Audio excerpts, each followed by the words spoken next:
Hello there and welcome to another one of my thrilling, exciting videos. Today we're going to be looking at the Diana F Plus camera. Just a couple of stipulations before we start. One, I did not pick this camera up in a charity shop. I actually bidded for this on a charity auction a little while ago. And the second stipulation, which I've momentarily forgotten, is, oh yes, it doesn't use 35mm film, it takes medium format film. Medium format film gives kind of deeper, richer textures. I wanted to shoot on black and white because I'd heard that medium format black and white gave you some really amazing shots. I kind of got a little bit influenced by Don McCullin. If you haven't heard of Don McCullin, please look him up. He's an amazing British photographer. Anyway, I digress. So we're looking at the Diana F Plus camera. So I'd never used one of these cameras before, and I wanted to, as I say, have a go because of the medium format film. So I'm just going to give you a quick tour of the camera. I'll probably make a mistake, as I think I do in every video. So this is a plastic unit. It's hardly got anything in it. It's as light as a feather. Let's just have a quick look at the front of the camera. So at the front of the camera we've got a fixed 75mm lens. It says Dreamer. I don't know what that means. I can't even give you an idea. So it's just giving you a little bit of guidance on the front about how to take your pictures. So if you want to take a landscape, stand 4 meters back. If you want to take pictures of, say, like a small group of people, stand between 2 to 4 meters back. Or if you want to take a picture of just a solitary individual, then you stand between 1 to 2 meters back. Why they need to give you that guidance, I really don't know. But that's basically what's on the front of the lens. Okay, now we're going to turn the camera around. So at the top you can see the camera in Diana Plus. So at the top here we've got this is basically how to control the shutter. Well, not quite, but this allows you to kind of shoot in different conditions, I suppose. But then you've got the aperture on the bottom. So N is just for normal shooting conditions, so outside. B enables you to open and keep the shutter open for a prolonged period. So if you want to, say for example, take a picture and open the lens for 10 seconds, that gives you that control. So you'd switch it on to B and say you wanted a dreamy kind of rich picture. You then hold it down, you could move around with the camera until your heart's content and then let it go, and voila. So just to take a normal snap, N, put it onto B and basically press it down, keep that shutter open as long as you please. Okay, so then on the base of the camera we have essentially what is the aperture control. So we have a switch on the bottom that moves along like so, and that basically is telling you what it's for. So you've got cloudy day, slightly cloudy day with sunshine, and you can use this camera for a pinhole camera. I've never actually shot any pinhole pictures, and I'm not an expert on them either, so I'm not going to go into that today, but that gives you the option to do that.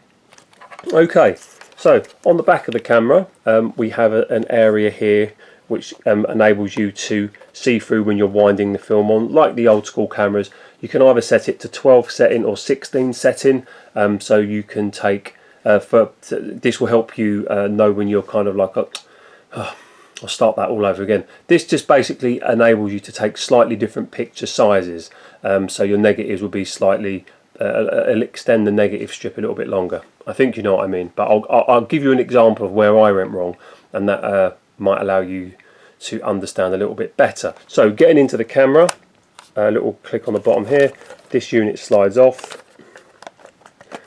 Oh, very bad example here, so there you go, off you come. Spool inside the camera, that's of my old film. You basically put the film in here, pull it across, load it up just like you would a 35mm, but 120 film or medium format film is paper backed. It's got loads of like funky kind of like squiggles and circles and things to tell you that you're loading the film in the correct way, and when you start winding the film on, when you're looking through the little window, it will tell you that you're on the right tracks. Have a go, it's really interesting. So what I'm going to do now is just talk to you a little bit about how you can take different size pictures with this camera. So with this camera you get a few different frames, and you can load these into the picture, into the camera however you want. So if you want to put that one in, you just click that one in, and vice versa. So you can get a slightly different look on your pictures. You click the frame in and away you go. Now this is basically a way that you can slightly make your pictures look different. And what I mean by that is that you have a medium format film and you can get 16 shots out of it or 12 shots out of it. That's basically what I was getting at on this bit here where it says 16 and 12, and I went a little bit wrong.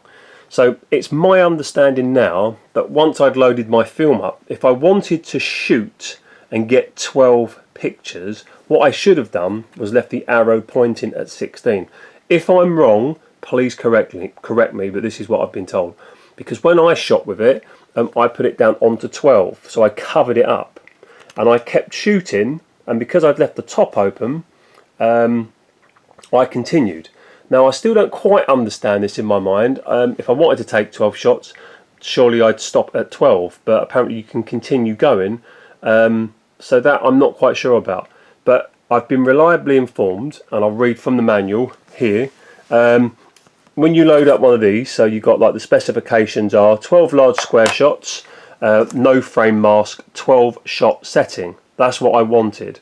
16 small square shots, small frame mask, 16 shot setting. So that would have been, I believe, that one there. And then 16, endless panorama, small frame mask, 16 shot setting. Now I wanted the 12 shot setting, so I didn't put any of these masks in the camera.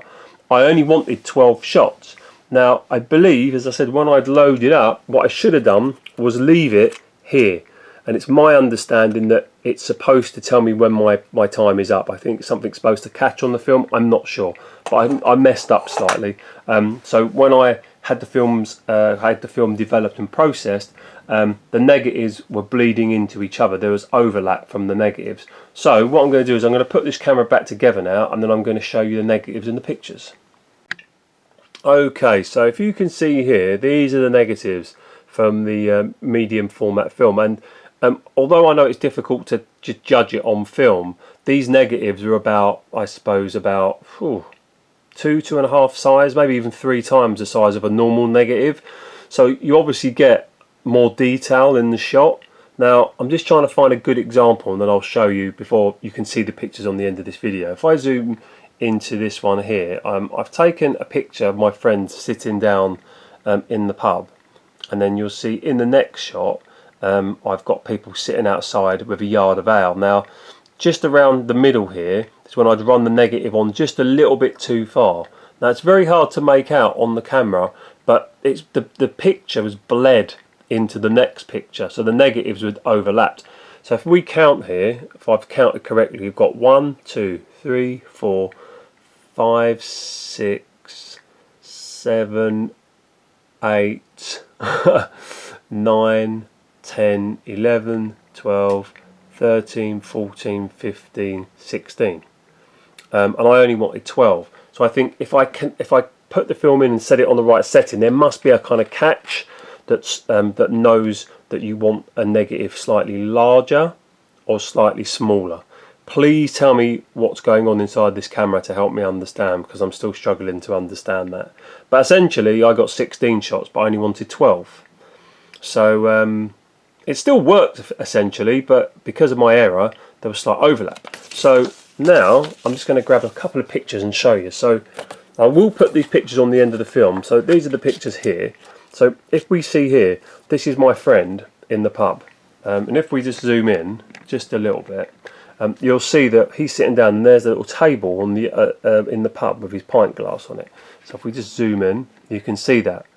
But in the next picture here, you can see the same table and pint glass. So whilst the pictures came out and I've been able to crop them fairly successfully, that's what I did wrong. So obviously every time that I was winding on thinking it was 12, it was actually 16. So every time a little bit extra of the negative was going over, hence all of my pictures had overlap. But they still come out okay, but I just want you to understand that's what happened. So that picture alone is supposed to be them outside, and you can see on the next picture the next overlapping negative. So it's a bit weird, it's kind of made it all look a little bit surreal.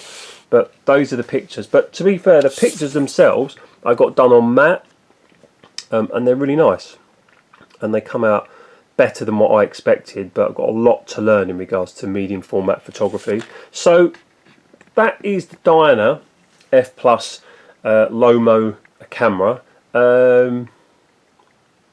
It was I wouldn't say it was the best camera that I've shot with. I think because it was so light, it had no weight to it. It doesn't make me want to go back and shoot with it again. I might try the pinhole mode to see how that looks. I'll mess around with some different types of shots, but it's an okay camera. And maybe if I use it again, I'll do an update video. But that was my review of the Diana F plus, whatever it's called. And thanks very much for watching.